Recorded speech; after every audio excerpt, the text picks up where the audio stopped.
Hi, this is Barney from the Dougherty Garden. Today we're looking at the Birdnest Anthurium. This is the largest one that I have, and I have several in the background. Let's see over here. One, two, three, four, about five. Well, there's little babies growing over there. But what we're doing here is that we're going to raise the ground a little bit with all the weed separation of the soil that I got from that. And we're going to place it in the middle over here, even it out.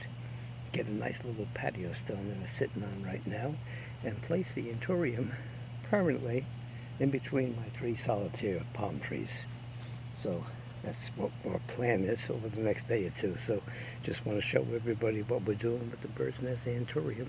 And there's 1, 2, 3, 4 spats coming out of the base of the Anthurium, so we should have a lot more puppies come springtime. So thank you for stopping by. Please like the video, subscribe to the channel, and let me know what you think about my Birdnest Anthurium. Thank you. Bye-bye.